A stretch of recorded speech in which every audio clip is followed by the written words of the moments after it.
तू करता तू भया, मुझ में रही न हूं। वारी तेरे नाम पर जित देखूं तित तू। जब मैं था तब गुरु नहीं, अब गुरु है हम नहीं। प्रेम गली अति सांकरी, तामे दो न समाये। यानी जहां तू है वहां मैं नहीं, जहां मैं हूं वहां पे तू नहीं। जब तक अंदर मैं, मेरी या अहंकार है, हौमे है, हमारे अंदर कभी परमात्मा का प्रेम पैदा नहीं हो सकता, परमात्मा नहीं आ सकता। जब अंदर परमात्मा का प्रेम आ जाता है, परमात्मा आ जाता है, तो फिर अहंकार खत्म हो जाता है। अहंकार अंदर नहीं ठहर सकता। जब अहंकार बाहर निकल जाता है तो प्रेमी और प्रीतम दो नहीं एक हो जाते हैं, कबीर साहब कहते हैं। इसलिए हजरत ईसा भी कहते हैं, अगर तुम माता पिता बहन भाई यार दोस्तों मित्रों रिश्तेदारों को मुझसे ज्यादा प्यार करते हो तो वो अभी तो तुम मेरे प्यार के काबिल नहीं हो। और अगर तुम मेरे प्यार के काबिल बन जाओगे तब तुम परमात्मा के प्यार के काबिल बन सकते हो। यानी ईसा मसीह ये कह रहे हैं कि तुम मुझसे प्रेम करो, मेरे माध्यम से तुम परमात्मा तक पहुंच जाओगे। इसलिए प्रेम और प्यार के साथ जाकर ही गुरु की सेवा होनी चाहिए। सेवा से मतलब है कि उनके बताए हुए उपदेश पर चलना। सेवा चार किस्म की है: तन की सेवा, धन की सेवा, मन की सेवा और सूरत शब्द की सेवा।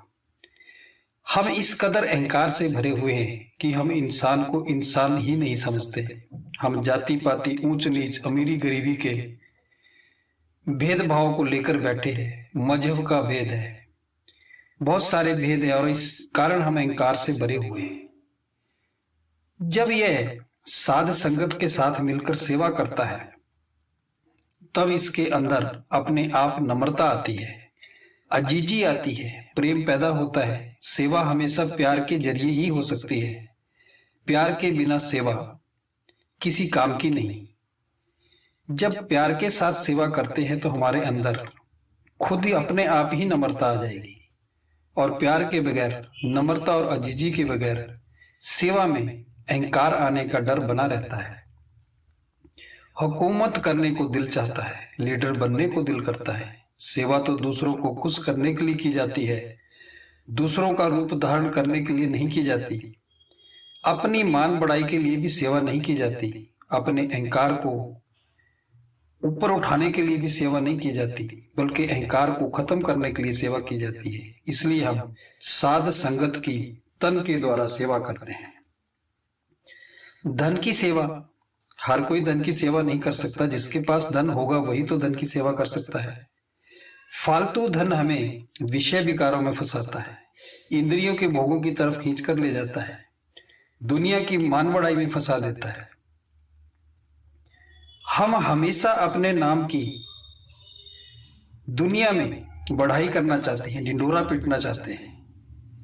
जब हम वही धन साध संगत में लगाते हैं तो हमारा इससे मोह निकलता है, इसमें से फिर प्रेम पैदा होता है, प्रेम निकलता है। धन की सेवा इसलिए नहीं करनी चाहिए कि हम इसके जरिए अपनी इश्तिहारबाजी करें, सारी दुनिया को पता चले कि देखो हमने कितना धन दान में दिया है।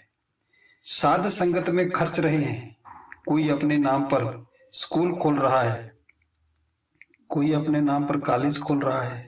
मंदिरों में चले जाओ, गुरुद्वारे में चले जाओ, छोटी छोटी रकमों के भी पत्थर पर लिखे हुआ मिलेगा कि ये फलाने आदमी ने इतनी सेवा दी है। बेटे बेटियों को भी इस बात का फिर पता चलता है। हम इसीलिए देते हैं कि हमारे आने वाली पीढ़ियां भी जाने कि हमारे बुजुर्ग कितने सेवा करने वाले थे, कितना दान देने वाले थे।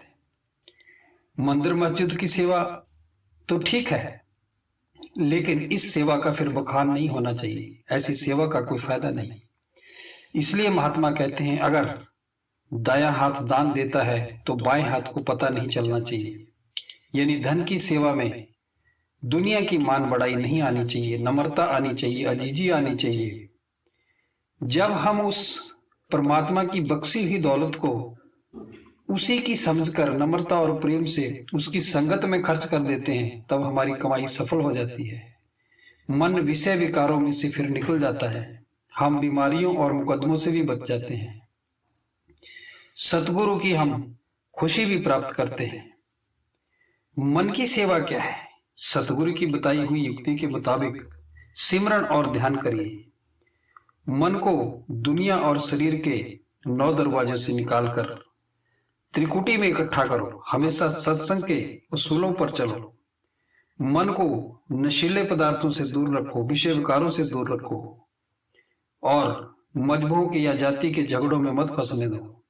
ये सभी तरह की सेवा हम प्रेम प्यार के साथ इसलिए करते हैं ताकि हम शूर्त शब्द की सेवा करके, आखिर तो शूर्त शब्द की सेवा ही सबसे बड़ी सेवा है। जो हमारे अंदर परमात्मा बसा हुआ है वही सच्ची सेवा है। सेवा हम जितना प्रेम से करेंगे उतना ही अच्छा है और प्रेम के साथ ही ध्यान भजन और सिमरन करना है। शूर्त शब्द का अभ्यास जितना मन में इश्क लेकर, प्रेम लेकर, प्यार लेकर भजन सिमरन करेंगे उतना ही हमें उस भजन का फायदा होगा। अगर हम प्रेम के बगैर भजन करते हैं तो हमारे अंदर यकीन नहीं आता, भरोसा नहीं आता, विश्वास नहीं आता, फिर नम्रता नहीं आती, अजीजी नहीं आती। इस दुनिया की तरह ही फिर दौड़ता रहता है। मन दुनिया की तरफ भागता है प्रेम के बिना। प्रेम के साथ ही सेवा हो सकती है। प्रेम और प्यार में ही भजन सिमरन हो सकता है। भजन सिमरन ही हमारे अंदर सच्चा प्यार पैदा कर सकता है। भजन सिमरन ही हमारे प्यार को गहरा कर सकता है। हमारे प्यार को ये ऊंचा ले जा सकता है। हमारे मन में दुनिया की लज्जतों का प्यार है। जब हमारे भजन सिमरन द्वारा मन को अंदर शब्द में लीन कर देंगे तो मन को अंदर से लज्जत मिल जाएगी। इसको पाकर फिर मन अपनी जगह, अपने ठिकाने पर पहुंच जाता है। जब मन अपने ठिकाने पर वापस पहुंच जाता है तो आत्मा इसके पंजे से आजाद हो जाती है। मन और आत्मा की गांठ खुल जाती है। उस हालत में आत्मा के अंदर दबा हुआ प्रेम जाग उठता है और इसके अंदर अपने असल से मिलने का सच्चा विरह यानी विराग पैदा हो जाता है, तड़प पैदा हो जाती है और इसको खींचकर फिर वापस अपने मूल के साथ वो मिला देता है। जब भजन सिमरन प्रेम और प्यार से हो जाता है तब हम सतगुरु के दर्शनों पर कुर्बान होना शुरू हो जाते हैं। हमारे तीसरे किस्म का क्या है? तीसरे किस्म ये है कि हमें हमेशा ही प्रेम में नहाना है, प्रेम की गंगा में नहाना है। जब हम प्रेम की गंगा में नहा लेंगे, कबीर साहब कहते हैं, तब मन निर्मल हो जाता है। मन ऐसा निर्मल हो जाता है कि फिर परमात्मा यानी हरि कबीर के पीछे पीछे दौड़ रहा है। कबीर ये समझा रहे हैं कि जब आप निर्मल हो जाओगे, गंगा जल की तरह पवित्र हो जाओगे, तो फिर परमात्मा तुम्हारे पीछे चलेगा। परमात्मा भी उसी तरह तुम्हारा भजन करेगा जैसे तुम परमात्मा का भजन करोगे। तो यही फकीरी हमें कबीर साहब समझा रहे हैं।